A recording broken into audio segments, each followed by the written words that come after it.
Ce zici? Da, mă, e frumos. E 600 de lei. Bine, ți-l las la 500. 500 de lei un lănțișor, mă? Păi dacă e de aur, dacă era de sârmă, era mai ieftin. Dar n-am văzut pe nimeni să poartă de sârmă. Deci ce zici? 10 lei. Cum 10 lei? Și nu ți dau acum. Ți dau săptămâna viitoare. Sau peste 2 săptămâni. Dar maxim până la Crăciun ai banii, că eu acum n-am deloc. Cum să dai, mă, 10 lei pe un lățișor de aur? Păi mă, Robi, mă, nu eu vreau să-l iau, tu vrei să-l vinzi. Că nu eu am venit la tine, tu ai venit la mine. Deci vrei să-ți dau 10 lei sau nu vrei să-ți dau 10 lei? Nu pot să ți-l dau la 10 lei. Dar Cum de ce, să mă, stai, să- mă, un pic, cum ți-l dau la 10 lei? Păi e Ce de faci, aur. domn șef? A? S-a stricat GPS-ul, te-ai rătăcit la mine pe bătătură? Sau te-a chemat proasta asta să se plângă că a pierdut ziua de ieri și nu mai găsește? Păi cum adică, mă, am pierdut eu ziua de ieri? Păi ce ai făcut, bă, tu ieri? Ai făcut ceva că n-ai făcut nimic. Ai stat toată ziua la poartă și ai tocat semințe cu proasta lui Pandele și le-ai zbârfit pe toate care treceau pe drum. Păi ce să zic, că tu, mare lucru ce-ai făcut ieri. Ce-ai făcut tu ieri, mă? Că tu ieri ai stat toată ziua întins pe bancheta asta, aici, pe băncuță și ai zăcut că te dura capul de la câtă băutură ai băgat în tine. Așa și?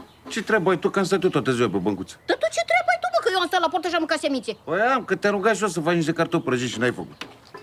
Păi ce, bă, am avut eu cartofi și nu ți-am făcut? N-am nici cartofi, n-am nici ulei. Deci de-aia n-ai făcut tu, că n-ai avut bani să cumperi ulei și cartofi. Da. Dar pentru semințe ai avut. Păi mă, fericire, mă, tu compari o pungă de semințe cu o sticlă de ulei? Nu e mare diferență. Uleiul din semințe se face, nu? Semințe de floarea soarelui sau de dovleac? Floare. Deci am zis bine. Semințe de floarea soarelui, ulei de floarea Ai soarelui. zis foarte bine, mă. Ai auzit, fă? Data viitoare când vrei tu să cumperi o pungă de semințe, cumpără, mă, o sticlă de ulei, mă, și când se face pofte de tocat semințe, bea un pahar de ulei. Nu mai faci nici mizerie pe jos. Cum mă să bea ulei? E, cum? Cu pahar, mă, n-ai auzit? Sau mai bine îl bei din sticlă și nu ai murdări nici paharul, înțelegi? Hai, mă, gata, termină, ce ai? Ia zi, domn șef, care-i treaba cu tine, bă, aici? Bă, am venit să vând niște lănțișoare. Am două, măcar unul. Păi nu erai, mă, polițist, ce ai făcut? Te-ai făcut bișnițar? Nu m-am făcut bișnițar. Ajut pe cineva. Dacă nu le vând, persoana poate să plece la stele.